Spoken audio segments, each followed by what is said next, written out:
चलो बच्चों शुरू करते हैं। Class 9 chapter 4 internet technology. और आज हम इंटरनेट टेक्नोलॉजी से संबंधित दो शब्द के बारे में पढ़ेंगे। एक तो है डोमेन नेम सिस्टम। किसके बारे में पढ़ेंगे? डोमेन नेम सिस्टम क्या है। और दूसरा हम पढ़ेंगे डोमेन नेम। एक तो पढ़ेंगे डोमेन नेम के बारे में और दूसरा पढ़ेंगे डोमेन नेम सिस्टम के बारे में। किसके बारे में? डोमेन नेम सिस्टम के बारे में। ये हमारा पार्ट नंबर कौन सा है? 8 है। कौन से लेसन का? चौथे लेसन का, चैप्टर 4। देखो, सबसे पहला है डोमेन नेम। डोमेन नेम, चलो, डोमेन नेम पद्धति का विकास किसी कंप्यूटर को इंटरनेट पर नाम देने के लिए किया गया था। डोमेन नेम पद्धति का विकास किसके लिए किया गया था?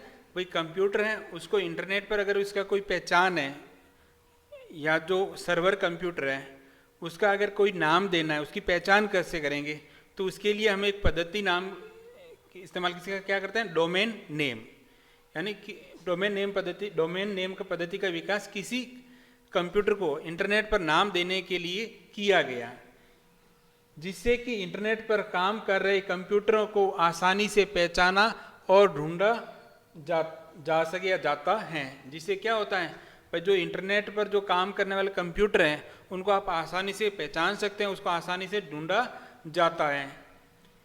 किसी भी संस्था के दो डोमेन नेम नहीं हो सकते हैं। अगर कोई भी संस्था है या कोई भी वेबसाइट है, उसके दो डोमेन नेम नहीं हो सकते। यानी दो डोमेन, एक ही वेबसाइट के दो डोमेन नहीं हो सकते हैं। या किसी एक संस्था के दो डोमेन नहीं हो सकते। एक ही संस्था है, उसके दो अलग अलग डोमेन, या एक डोमेन है वो किसी दो अलग अलग संस्थाओं के डोमेन नहीं हो सकते हैं।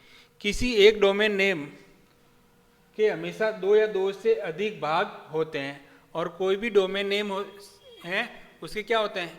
दो या दो से अधिक भाग होते हैं। प्रत्येक क्या होता है? दो या दो से अधिक भाग होते हैं, जो कि डॉट के द्वारा क्या किया जाता है? पृथक किए जाते हैं। डॉट के द्वारा इसको क्या करते हैं? हम अलग करते हैं।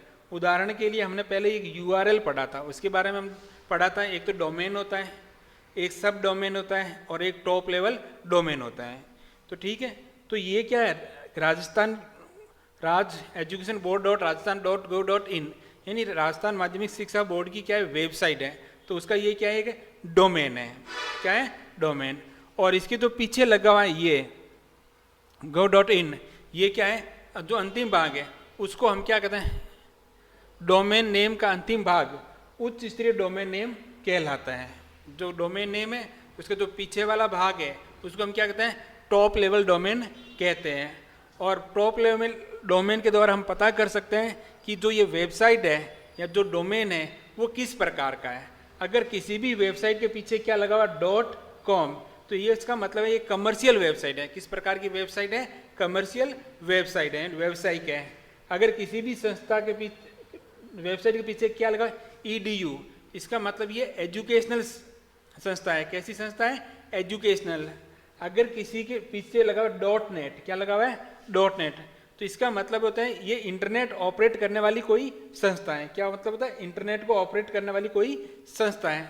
उसी प्रकार अगर कोई पीछे लगा .org, ये किसी संगठन का होता है। ये क्या होता है? किसी संगठन का। अगर किसी संगठन की वेबसाइट है जो लाभ निरपेक्ष है, यानी जो कमाने अगर कमा रही है तो उसको तो व्यावसायिक संस्थान हो गया। बिना लाभ कमाने वाले जो संगठन होते हैं उसके पीछे हमेशा क्या लगता है? ORG।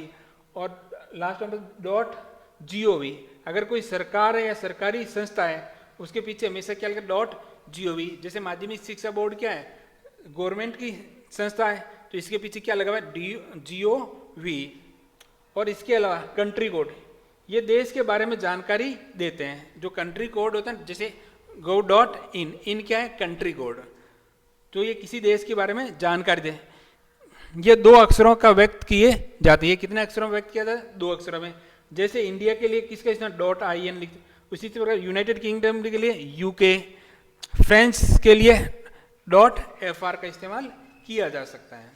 तो आगे डोमेन है, अगर कोई भी इंटरनेट पर अगर हम किसी कंप्यूटर को पहचानना चाहते हो तो उस कंप्यूटर को हम क्या देते हैं? एक डोमेन नेम देते हैं। और डोमेन नेम को जो पीछे वाला भाग होता है उसको हम कहते हैं टॉप लेवल डोमेन, जिसके अंदर जिसे डॉट के द्वारा अलग किया जाता है।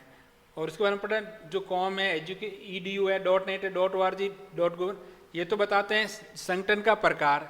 और जो लास्ट में 2 डिजिट का जो कंट्री कोड होता है, जैसे यहाँ पर IN है, वो उस देश के बारे में जानकारी बताता है कि ये संगठन किस देश का है। अगला है domain name system. Domain name system, ये डोमेन नेम को IP एड्रेस में बदलने का कार्य करता है। हमने बताया भाई हम किसी का नाम तो दे सकते हैं, भाई कंप्यूटर का नाम दे दिए, नाम है, लेकिन उसकी पहचान करने के लिए हमें किसकी आवश्यकता होती है?